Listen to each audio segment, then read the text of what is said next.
할렐루야. 삶으로 드리는 1000번째 670번째 계시록 제9강 9번째 강의를 오늘 시작하겠습니다. 이제 점점 계시록으로 깊이 들어가기 시작합니다. 지금까지도 서론 부분에 해당하지만 계시록을 본문을 해석하기 전에 알고 가야 될 것들을 지금 설명하고 있는 것입니다. 그래서 오늘은 숫자 7의 의미와 666의 의미를 설명하고자 합니다. 자, 요한계시록을 지금 우리 밴드 식구들이 미션으로 10독을 지금 하고 있고, 또 요한계시록 이어쓰기를 미션으로 지금 하고 있습니다. 말씀의 울타리 안에 있을 때 가장 행복하고, 말씀의 울타리 안에 있을 때 하나님과 동행할 수 있고, 말씀의 울타리 안에 있을 때 하나님의 일하심을 경험할 수 있습니다. 자, 억지로라도 우리가 1000번째를 정해서 지금 진행해 가고 있습니다. 하루라도 결석하지 마시고 한번 열심히 하시기 바랍니다. 하나님의 일하심을 분명히 경험하게 되실 것입니다. 자, 오늘 계시록을 저는 과거에 공부할 때 미션으로 100독을 했습니다. 100독.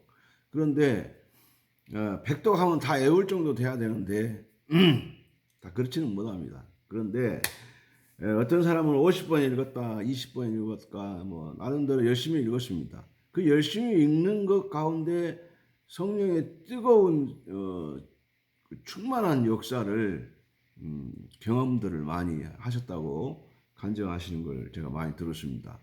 여러분도 그렇게 하시기 바랍니다. 사실상 이게 하루에 1시간만 투자하면 마음 먹고 정독으로 일독할 수 있습니다. 그래서 이게 하루 한 번이면은 한 달이면 30번이 되고, 또 석 달이면 100번이 되지 않겠습니까? 최소한 요한계시록을 22장까지 가려고 그러면 100회 정도까지는 갈 거라고 보는 겁니다. 그래서 한 석 달 이상 가는 거죠. 석 달 동안에만 열심히 읽어도 100독은 할 수 있는 겁니다. 하여튼 오늘 그렇게 좀 참여해 주실 것을 부탁을 드리고요. 성경 요한계시록에서 제일 많이 나오는 단어가 있습니다. 그 단어가 뭐냐 그러면 일곱이라고 하는 단어가 많이 나옵니다. 숫자 7이라고 하는 일곱이라는 단어가 제일 많이 나옵니다. 몇 번 나오냐? 20번 나옵니다.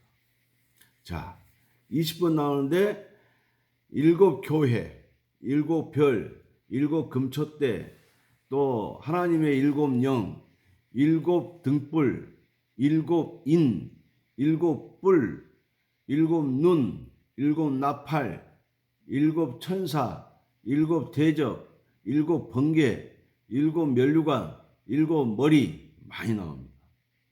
이것은 어떤 의미인가? 숫자 7이라고 하는 단어가 나왔다고 하는 것은 이 숫자적인 의미를 얘기하는 게 아닙니다.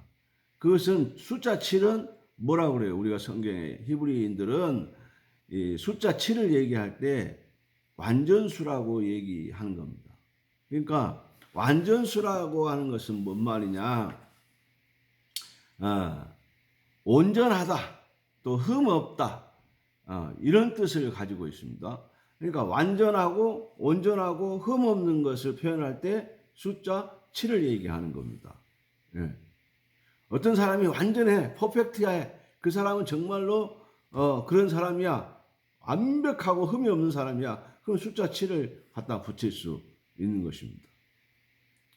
자, 무슨 교회가 7교회다, 이 교회는 완전하다, 온전하다, 흠없다, 풀로 차 있다, 뭐 이렇게 전체를 얘기할 때, 교회 전체를 얘기할 때 7교회, 7교회는 딱 7교회만 얘기하는 게 아니라 전체 이제 모든 세대, 과거에서부터 지금까지 지상에 있는 모든 교회를 표현하고자 할 때 일곱 교회로 표현하면 되는 겁니다. 그러니까 일곱 교회 안에는 과거의 교회, 오늘의 교회, 미래의 교회까지 다 포함되어 있습니다.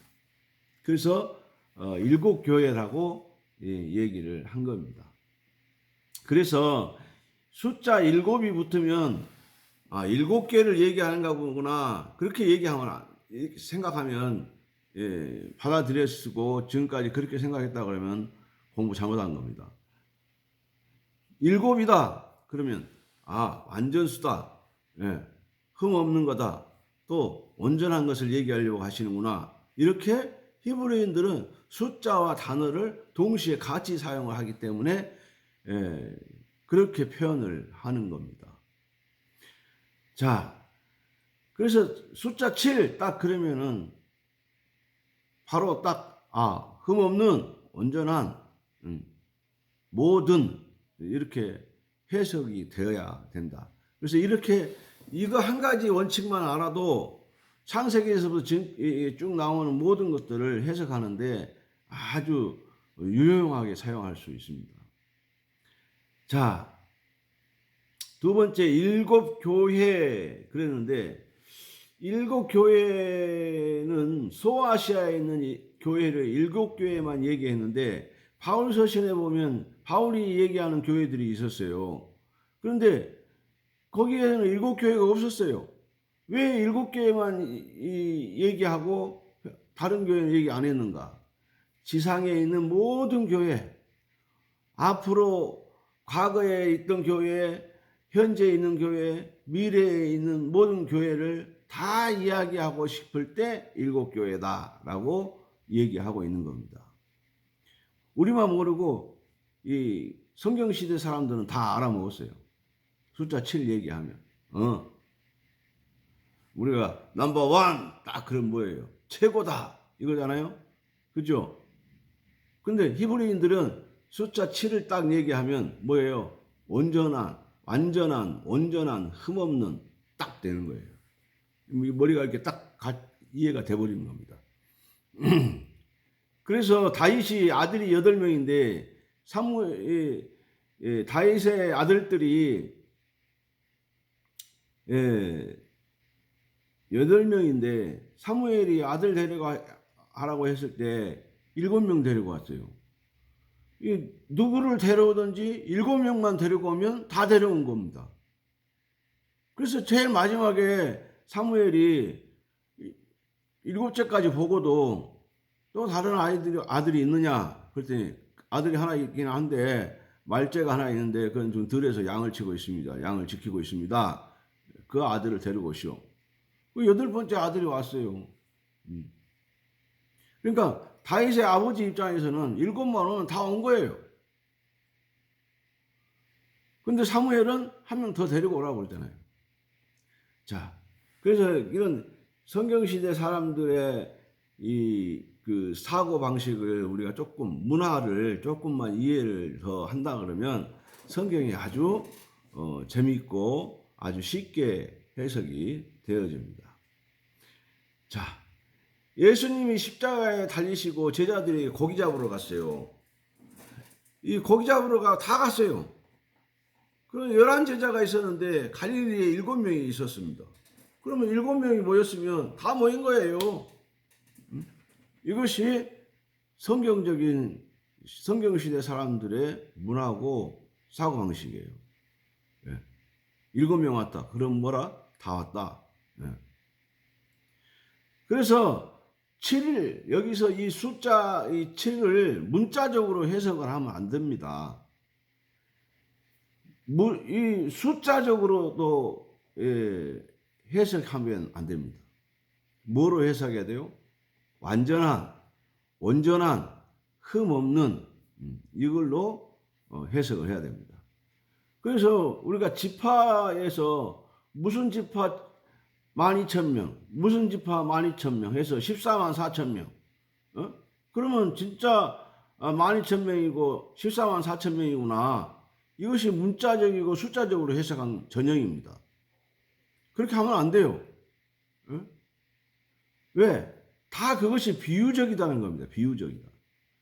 이 기본적인 것이 안 풀리기 때문에 지금도 다른 해석이 나오는 겁니다. 응? 14만 4천. 예? 어느 그 이단에서 그러잖아요. 14만 4천 명에 들어가야 된다고. 요즘에 구천진지 별천진지 모르지만 거기서도 14만 4천 명 맨날 그 숫자에 들어가야 된다고. 자기들만 들어갈 수 있다고. 그러잖아요. 음. 문자적으로 해석하는 거예요. 예? 성경의 땅에 한번 가보고 성경 시대 사람들의 과거로 돌아가서 그때 그 시대 사람들의 그 사고를 공부하지 않은 사람들이 성경 좀 많이 읽고 짜집게 해가지고 성경을 그렇게 해석하는 거예요. 예? 그런데 거기 빠지고 있어요.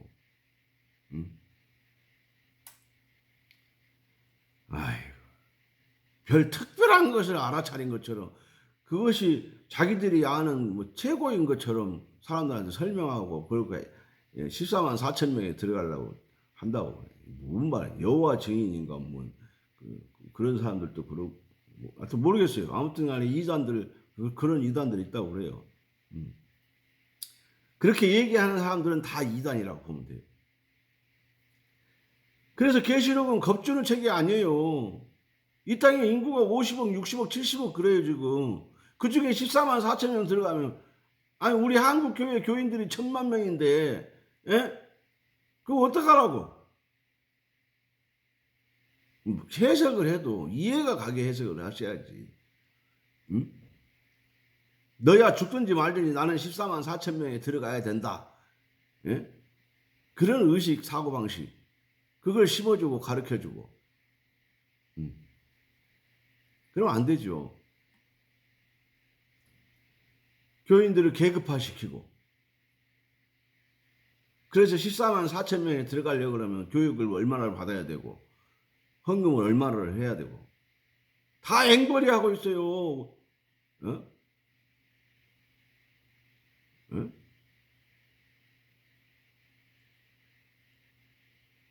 14만 4천 명이 들어가기 위해서 헌금 액수를 채워야 된대요. 그래서요 정말로 안 돼서 할 말로 성매매까지 강요해요.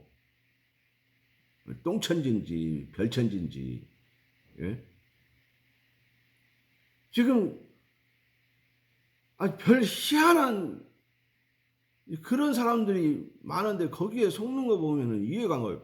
그렇게 똑똑한 사람들이 왜 그렇게 속는지 몰라요? 자, 다음 얘기 합시다. 숫자 666이에요. 여러분은 666으로 읽었어요. 근데 666으로 읽으면 안 돼요. 성경에도 분명히 요한계시록에도 666으로 나오지 666으로 안 나와요. 성경에 있어도 666이라고 그러는데 왜 저 사람들은 666 그런가 모르겠어요. 이것이 무슨 짐승순의 무슨 뭐 이런 헛소리 하고 있는가. 사람 겁주는 소리잖아요. 응? 이런 단어를 하나가 이 해석이 잘못되면 다 삐뚤어져 버리죠. 666을 뭐라고 부르냐? 목사님 그럼 666이 뭐예요? 예? 남들은 베리칩이니 뭐니 뭐 별소리 다 하는데 그럼 목사님 666이 뭡니까? 저는 그렇게 배웠어요. 어떻게 배웠냐 그러면 666이란 600은 성부, 60은 성자, 6은 성령, 거짓 삼위일체를 표현하는 것이 666이에요. 그래서 이것들이 성부 하나님을 흉내내고 600의 1은 성부고 60의 1은 성자고 6의 1은 뭐예요? 성령이에요. 그래서 이 하나님들이 하시는 일을 흉내내는 일을 하는 게 거짓 삼위일체라고 그래요. 그러니까 희한하게 우리가 삼위일체를 얘기하면 걔들은 거짓 삼위일체를 얘기해요. 네? 그래서 666에다가 성부, 성자, 성령을 대입시켜서 우리 신자들을, 믿는 자들을 미혹하는 데 쓴다고요. 그걸 베레칩인지 뭔 칩인지 맞지도 않은 얘기를 하고 있는 거예요. 자, 600은 뭐라고요? 성부. 60은 뭐라고요? 성자. 6은 뭐라고요? 성령. 성부, 성자, 성령이에요. 그런데 그것이 우리는 삼위일체지만 저들이 666으로 얘기하는 것은 거짓 삼위일체를 얘기하는 거예요. 그래서 거짓 삼위일체는 뭐 하는 거예요? 흉내내는 거예요. 하나님 흉내내고 성자 예수님 흉내내고 성령님 흉내내고. 네. 이것을 거짓 삼위일체라고 그래요. 처음 듣죠? 머릿속에 넣으세요. 절대 그런 이단들에게 빠지지 마시고 정 목사 얘기 들으세요. 저도 우리 교수님한테 이 부분을 아주 야물게 잘 배웠어요. 선생님을 잘 만나야 돼요. 선생님을. 저도 선생님이 계세요. 존경하는 선생님이 계시다고요. 성경을 가르쳐주신 존경하는 선생님이 계시기 때문에 그 선생님한테 배운 대로 그대로 하는 거예요. 엘리사가 엘리야를 그대로 본받아서 하잖아요. 좋은 선생님을 만나면 좋은 제자들이 나오고 좋은 복음이 전파돼요. 여러분 666 아닙니다. 666이고 그것은 무엇이다? 거짓 삼위일체다.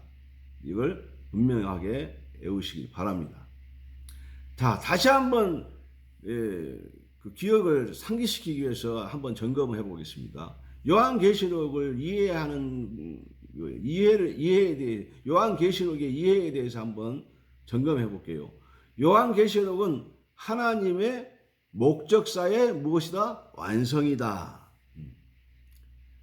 성경을 구속사적인 측면에서가 아니라 목적사적 측면이에요. 구원하기 위한 계획하고 그렇게 인도에 가겠다고 하는 거하고는 다른 거잖아요.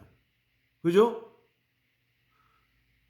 내가 너를 구원하겠다라고 하는 것과 너를 거룩한 성 새 예루살렘으로 인도해 가겠다라고 하는 것하고는 다른 거잖아요. 그래서 우리는 목적사로 이것을 이해하고 나를 하나님이 거룩한 성 새 예루살렘으로 새 땅으로 인도해 가시겠다는 의미예요. 그래서 그 좋은 말은 이단들이 다 갖다 써요. 좋은 말은 거룩한 성 새 예루살렘을 사실은 뭐라고 표현하면 돼요? 옛날 에덴은 예천지, 새로 우리가 갈 때는 신천지. 맞잖아요? 그런데 이단들이 다 갖다 쓰니까 좋은 단어를 다 엉망으로 만드는 거예요. 네? 하나님의 교회 얼마나 좋아요. 그것도 이단이잖아요. 개신교회가 그런 좋은 단어들을 다 빼앗기고 있어요. 왜? 그것들이 잘못 해석해가지고 사람들을 미혹해버렸단 말이에요.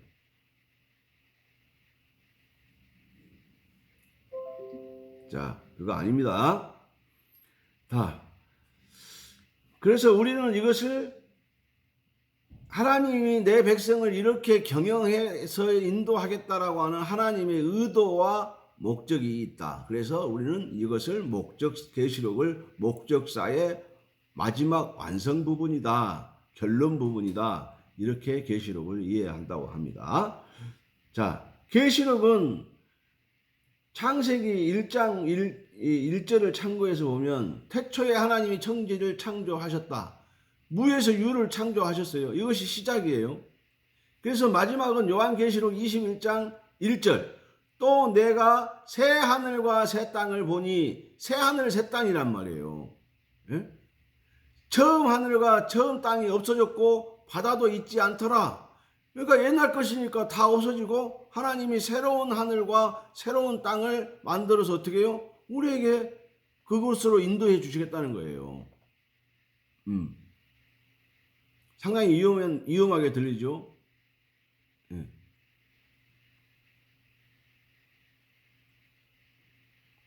그런데 그 사람들하고는 달라요. 그 사람들은 14만 4천 명 숫자 체험이라고 바쁘고 우리는 그거하고 상관없어요. 자, 우리가 눈으로 보는 모든 것은 몽땅 다 없어져요. 우리가 단 한 번도 구경 못했던 새로운 하늘과 새로운 땅이 우리 눈앞에 펼쳐지는 겁니다. 그래서 상상도 못해요. 이것이 계시록이에요. 장차 세상을 새롭게 리모델링 해가지고 어떻게 고쳐서 우리를 인도하겠다. 이게 아니에요. 이 땅에 있었던 모든 것들은 다 없어지고 천지는 없어지거니와 모든 것은 다 없어지거니와 이제 하나님이 말씀하시는 거룩한 성 새 예루살렘만 남는다고요. 그것만 이제 새 것으로 우리에게 등장을 한다. 개봉 박두. 그곳에 인도함 받으시기를 주의 이름으로 축복합니다. 자, 예수님께서도 마태복음 24장 35절에 보면 천지는 없어질지언정 내 말은 없어지지 아니하리라 그랬어요. 그런데 이 모든 것이 다 없어지는데 한 가지 안 없어지는 거 있다. 내 말은 없어지지 않는다. 하나님의 말씀은 없어지지 않는다는 거예요. 그래서 확실한 것은 창세기에서부터 요한계시록까지 66권이 한 권의 책이라고요. 한 권의 책. 시작에 창세기가 시작이면 계시록은 완성이라고요. 결론이라고요.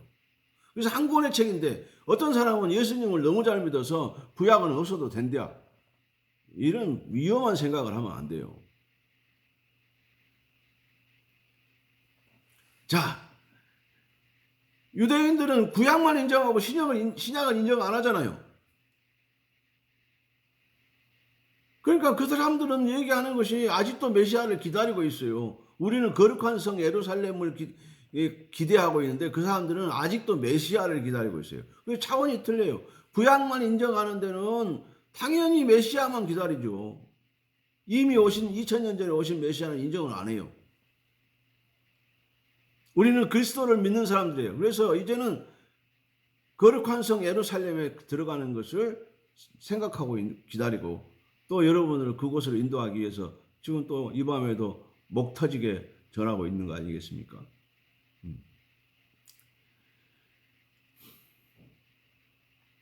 우리가 계시록을 보면 신학이 굉장히 다양합니다. 전천년설, 후천년설, 막 복잡한 얘기는 알지도 못하고 머리 깨지는 얘기를 많이 해요. 근데 중요한 것은 거룩한 성 예루살렘에 들어가느냐 못 들어가느냐, 불못으로 가느냐 천국으로 가느냐, 이게 중요한 거지. 전천년설이면 어쩌고 후천년설이면 어쩌냐고요. 응? 본질이 더 중요한 거잖아요. 그럼 그 본질을 거룩한 성 예루살렘에 들어가려고 하면 본질이 뭐예요? 우리 삶이 그리스도와 함께 말씀과 함께 하나님과 함께 동행할 때에만 가능하다고요. 내가 하나님과 함께 하고 있느냐, 말씀과 함께 하고 있느냐, 이 말씀의 울타리 안에 있느냐, 이게 중요한 본질이지. 전천년이면 어떻고 후천년이면 어때요? 그것 갖고 싸움하고 있어요. 또 그런 거 얘기하면 또 거기 쏙 빠져들어가고 이단에 끌려가고 그 노예 생활하고. 요즘에 또 브라질에서 또 한 1000명 데리고 갖고 노예 생활 시켰더만.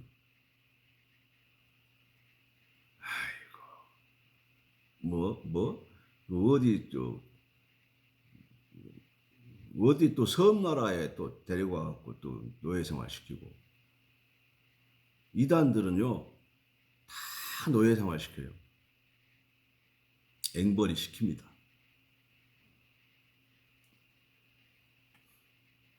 그런데 빠지지 마세요. 여러분이 다니는 교회가 가장 좋은 교회고 가장 건전한 교회고 여러분이 섬기는 목사님이 가장 건전하신 분이에요. 특별한 것들은 다 이단들이에요. 조심하세요. 이단이라고 하는데도 가는 사람들이 있어. 어쩌면 이미 정해졌나 봐요. 자, 마지막 계시록 1장에 보면 오신다 그랬어요. 그런데 2000년이 지났는데 안 오셨어요. 요한계시록은 왜 그런다고 그랬어요? 요한계시록 책은 초점이 구원의 초점에 있기 때문에 한 생명이라도 더 건져서 거룩한 성 예루살렘으로 들어가게 하려고 하나님이 인내하고 계시는 책이라고요.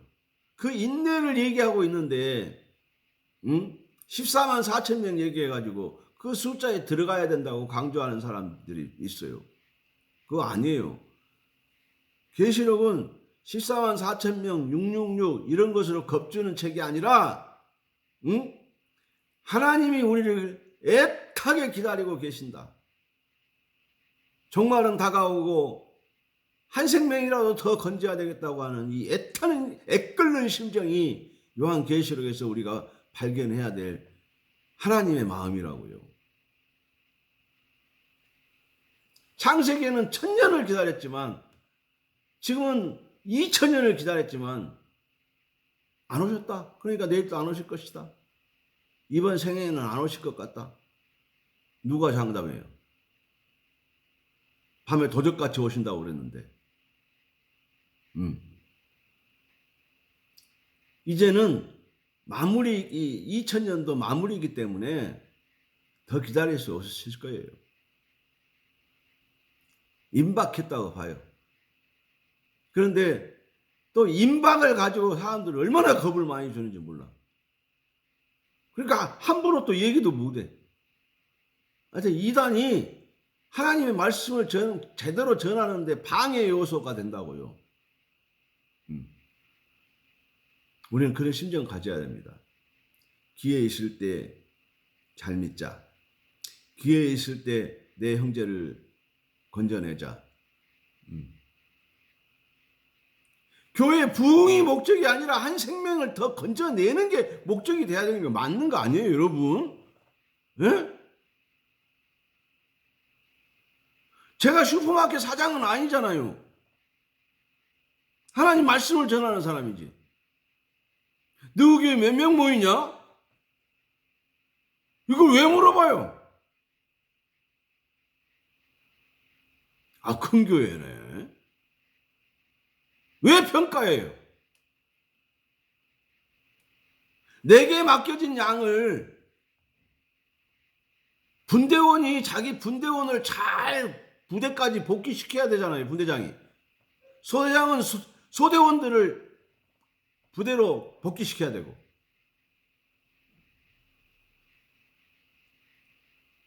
성경에도 10부장, 50부장, 100부장, 1000부장이 있었잖아요.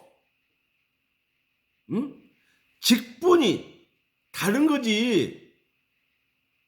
내가 슈퍼마켓 장사하는 사람이냐고요. 왜 부흥을 얘기하냐고요.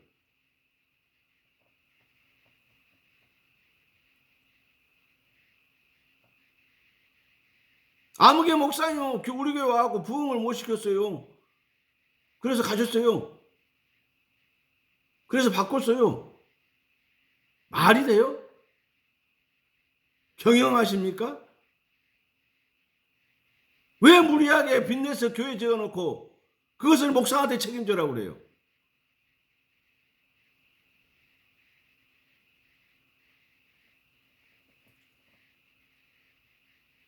그 말을 흥분하겠습니다. 이단들에게 속지 마시고 오늘 성경 제가 마지막으로 한 번 더 체크합니다. 7은 뭐다? 완전한, 온전한, 흠없는. 666은 뭐다? 거짓 삼위일체. 마지막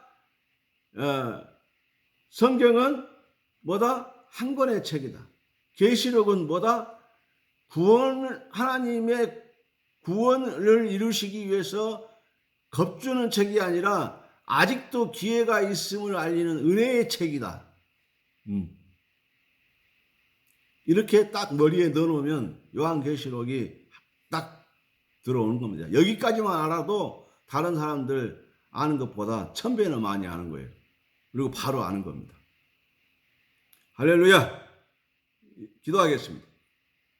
하나님, 악한 영들이 사람들을, 우리 믿는 자들을 미혹해서 이단의 소굴로 인도에 가는 안타까운 시대를 살고 있습니다. 우리가 정신을 바짝 차리고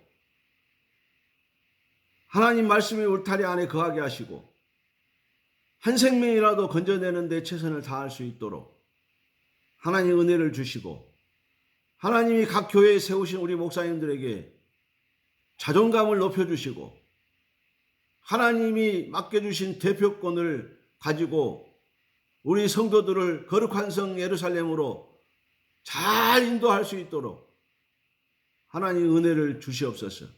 우리 이 밤에 우리 사랑하는 성도들도 목자를 따라 거룩한 성 예루살렘으로 가는 그런 복 있는 신자들이 다 되게 해 주시옵소서. 이 1000번제를 통해서 하나님의 일하심을 경험하게 해 주시고 영적 대각성의 기회가 생겨지도록 은혜를 주옵소서. 예수님 이름으로 간절히 축복하고 기도하옵나이다. 아멘. 할렐루야. 감사합니다. 또 내일 뵙겠습니다. 할렐루야. 이 밤에도 샬롬 하시기를 주의 이름으로 축복합니다. 아멘.